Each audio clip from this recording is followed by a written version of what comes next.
Let me say it again. How y'all doing? I'm from the U.S. I'm loud. I used to be a male cheerleader in high school and in college, so I don't really need a microphone. But as I stand before you today, I am humbled and I'm honored to stand here on this stage. One, representing my family. Two, representing the illustrious national treasure, Morgan State University in Baltimore, Maryland, USA.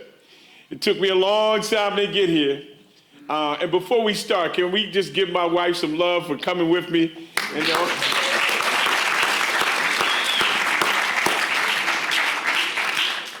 what I want to do, y'all, can I give y'all some love today? Can I give y'all some love today? One of the presenters said we need to light this thing up a little bit.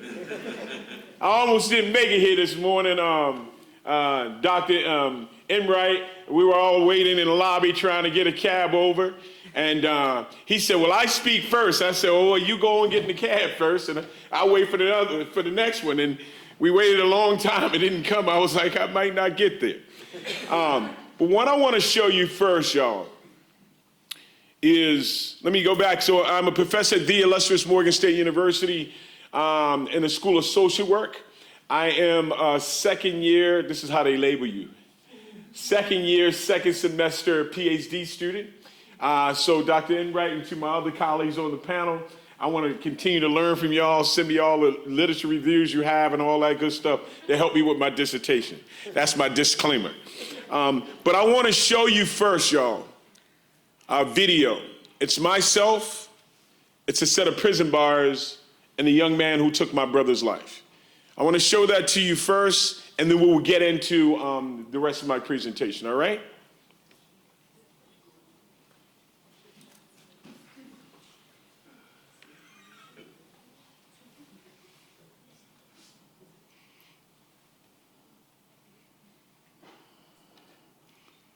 Is it not? Your volume?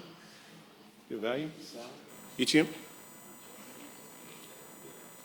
Sorry, you guys.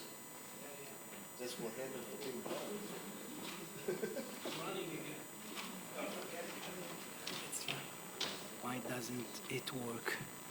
Maybe from here. No. Sound. Okay, let's try this. Ooh. Okay, there we go. No, yeah, so no, it's from here. No. Can you hear? No, not enough.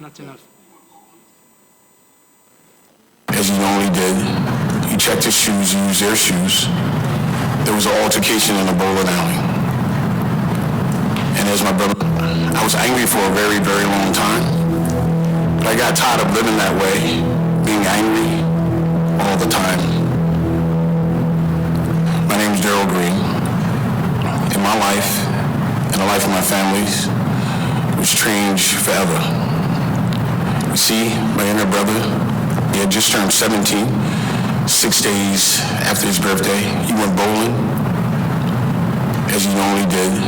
He checked his shoes, used their shoes. There was an altercation in the bowling alley. And as my brother went to leave, he was stabbed. And he died 4 days later here in Baltimore, Maryland, shock trauma. That night, when I think about that night, it was just so much chaos.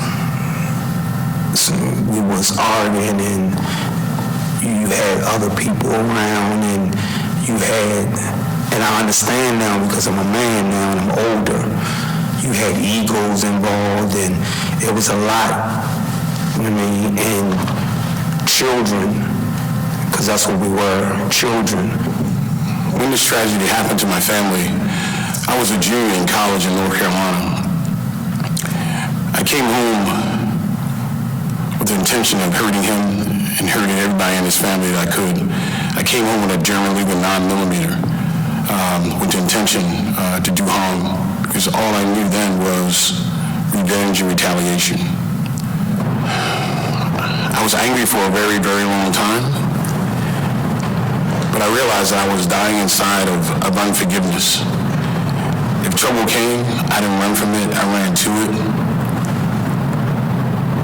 I always knew that if something was going to happen, that I was going home and the other person wasn't. But I got tired of living that way, being angry all the time. And so I asked God to take the anger away and give me something else. He gave me forgiveness. And so it had been a long journey of heartache and disappointment. And I began to think about the young man who actually took my brother's life. I began to think about, he was 14. I began to think about, I know he didn't wake up that morning with the notion to take anybody's life that day. I began to think about his family. I grew up in an environment where all I seen was negativity and anger, and didn't know how to properly express that anger. And the decision I made that night was a decision that I had no right to make. But yet, I did, and it took life.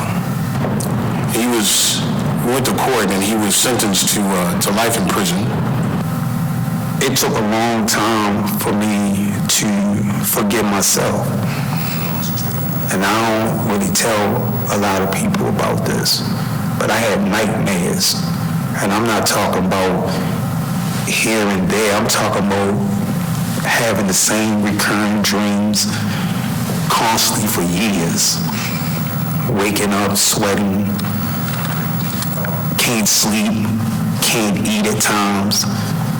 I mean, your actions can dramatically change your life and the people around you. We got a letter in the mail from the state's attorney's office saying he was coming up for a modification of his sentence. In court, Kimyon stood up and he read a letter.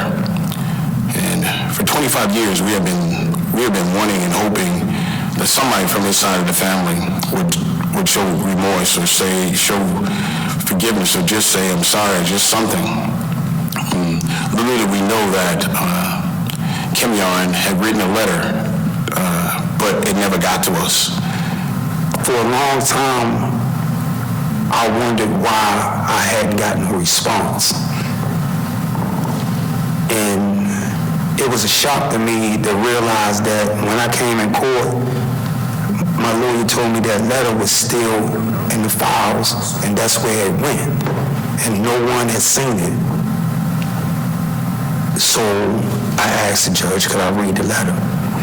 Because I felt as though I was robbed of an opportunity to let his family know how sorry I was for what I'd done. And so for the first time in 25 years, I got a chance to hear his voice, and I got a chance to hear the letter that he read in open court. And then the judge asks my father, was there anything that he wanted to say? My father stood up and said, my son will speak on behalf of the family. And we spoke, and we told him that we forgave him. And he wound up doing 25 years. I didn't steal their newspaper. I didn't steal money or steal a car or rob them, for materialistic things or anything. I was in bondage, hurting inside, painful, nothing that I could do about it. And so for the first time in 25 years, I got a chance to hear his voice, and I got a chance to hear the letter that he read in open court. And then the judge asks my father, was there anything that he wanted to say? My father stood up and said, my son will speak on behalf of the family. And we spoke, and we we told him that we forgave him. And he wound up doing 25 years. I didn't steal their newspaper. I didn't steal money or steal a car or rob them, for materialistic things or anything. I stole a life from them, a life that can't be replaced. And for them to be able to forgive me for that, wow. You know what I mean? When you wrap your mind around it, then anything's possible. Anything's possible. It was this huge weight, this huge baggage that I was carrying around with me that was always there every single day. And then I asked God to take that anger off of me and give me something else. I didn't know He was going to give me, but He gave me forgiveness. And that was such a precious gift. And so I felt free. And so I want others to feel the same, get the same gift of being free. Because forgiveness is not about the other person. Forgiveness is about you. And you can forgive just because you can. Just like getting up and cutting the light on. It's going to be a process with it. But you can forgive and start moving along your journey of healing. And most important is healing. Healing yourself. Healing your community. And ultimately healing the world. It's just that easy. It's not. It's a process, but it can be done.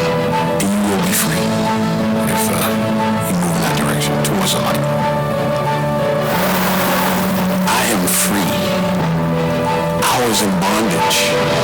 But the moment that I forgave him, my whole life changed.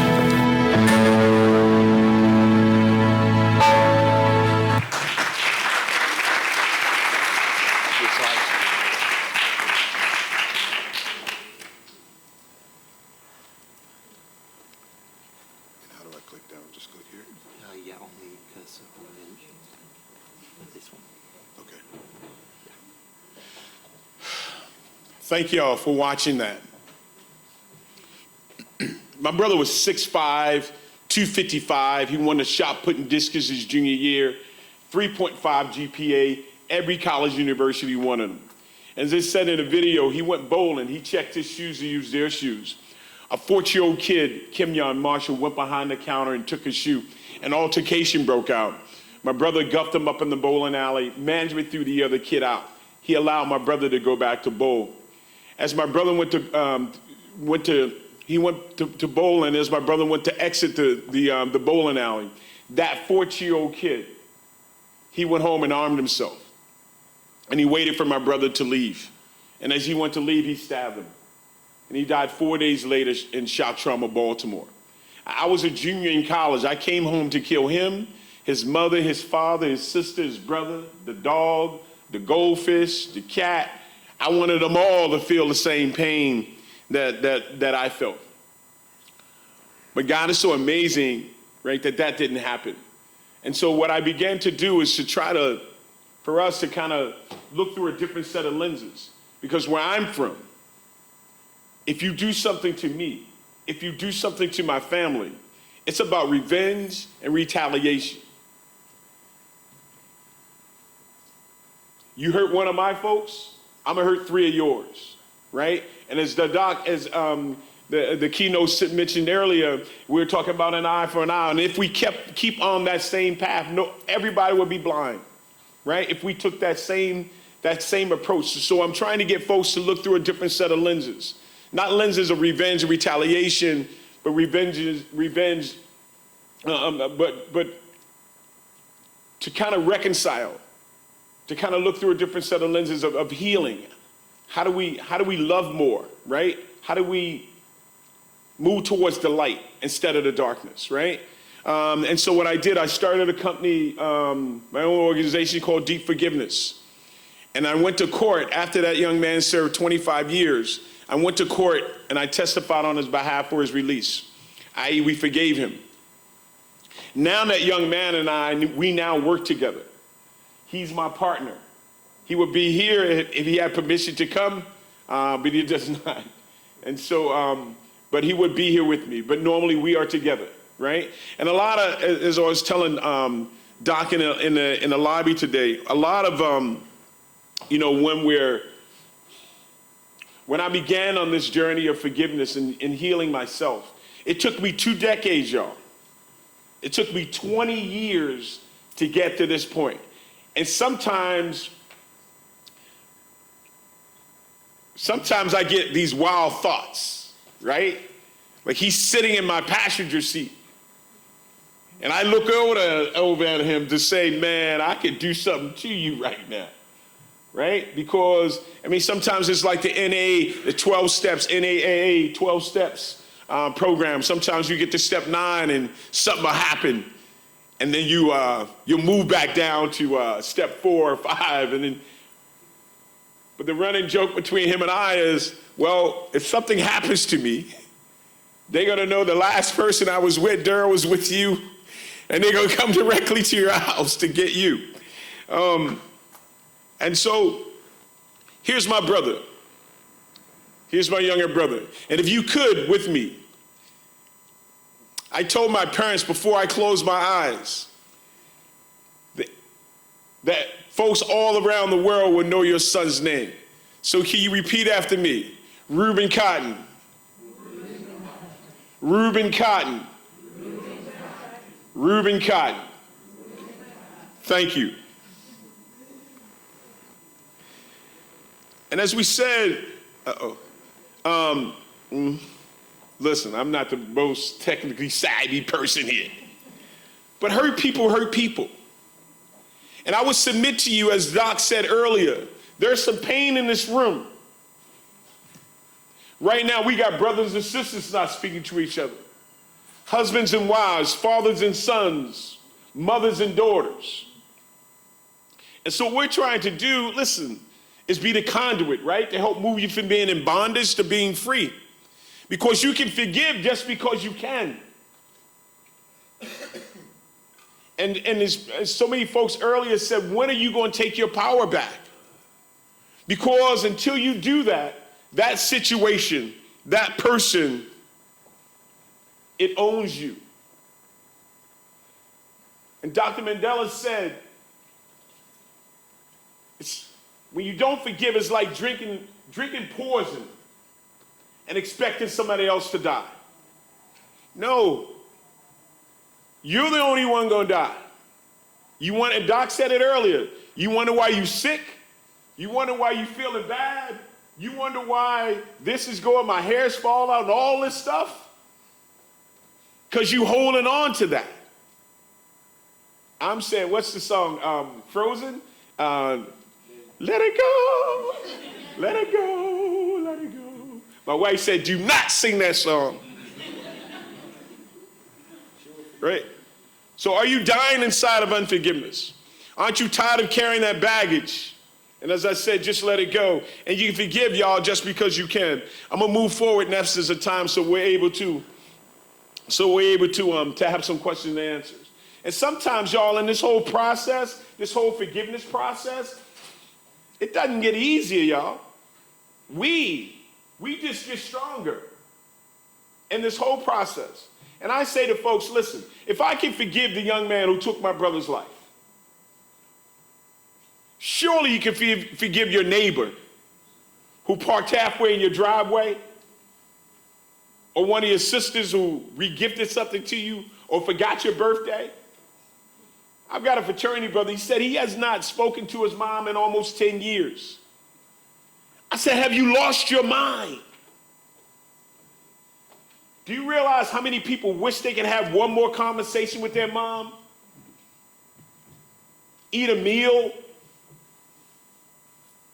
Smell her scent? Have her to tell you to take the trash out? Or go make your bed up? One more conversation, and you've got a mom and you're not fooling with her. That to me doesn't make sense. And so if I can forgive, if Joe can forgive the man who took our father's life, who was responsible for that, Surely we can forgive for much lesser offenses. We can't walk, I'm going to tell you this, y'all. We can't walk out of this room the same way we walked in. Otherwise, you shouldn't even showed up. We got to heal and we got to love more. We got to be able to love our way through this thing. Right? 5 letters, just saying hello. H-E-L-L-O. Hey, how are you? It's such a beautiful gift, right? But we don't take advantage of it sometimes, y'all.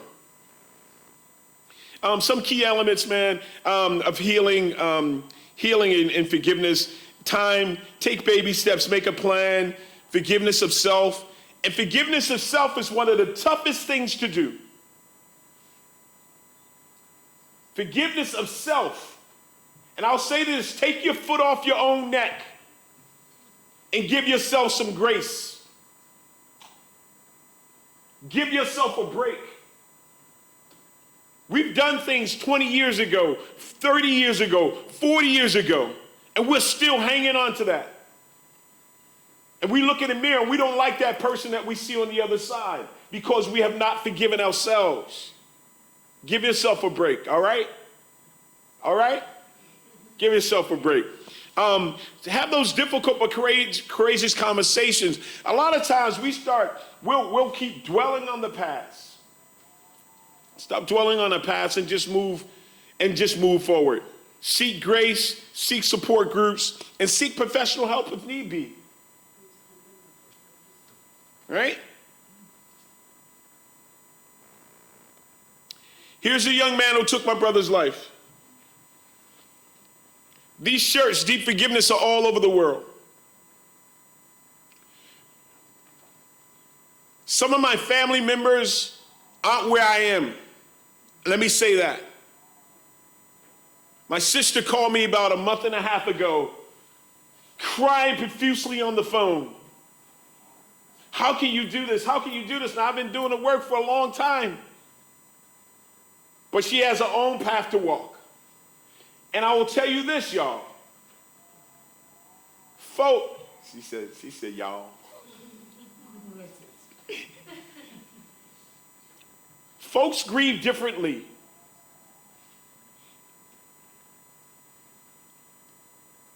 The way I choose to grieve is to help others to heal. My sister's in a space, and it's okay, because that's just where she is. I've had some family members who said, when's the next time you guys going to speak? I want to know where you're going to be. And I'm like, I'm not telling you, because you're not, I just want to see him. No, you don't. You want to try to do harm to him. So not everybody in my family is where I am in this journey, and it's okay, right? This is him at his graduation. Whoa, shit. 4 minutes. This is the youngest member. This is my nephew Jacob. He's the youngest member of the Deep Forgiveness Army, right? And what I'll say to you is, when you leave here, you're now all going to be a member of the Deep Forgiveness Army. All right? Go forth, spread the message, and it's my hope, right? When they selected and said, Professor Green, come on to Israel, I was like, ah! Right? Because now, this is the world stage, y'all. There's folks from all over the world here, and I'm honored and I'm humbled to stand here. It is my hope that I'll come to South Africa. It is my hope that I'll come back to Israel. It is my hope that I'll go wherever it is that I get to carry the message, to Wisconsin. Dr. M. Wright? So these are folks all over the world, man, that we've kind of assisted. But I will say to you this.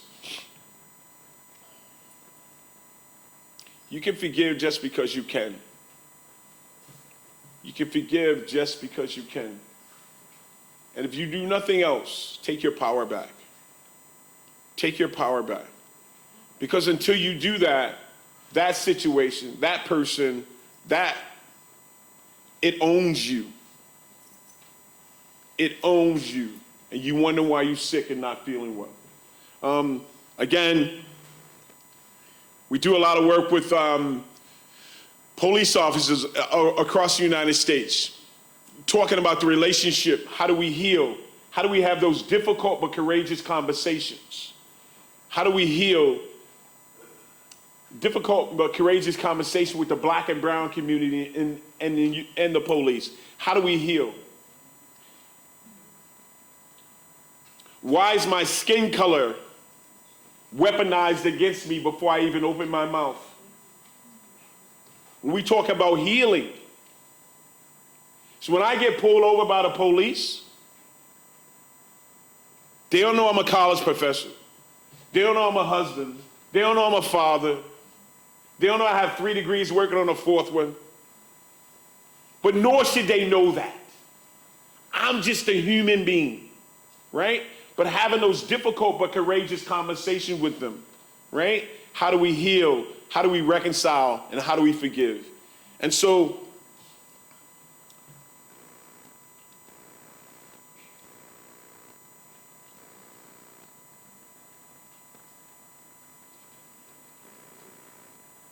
thank you.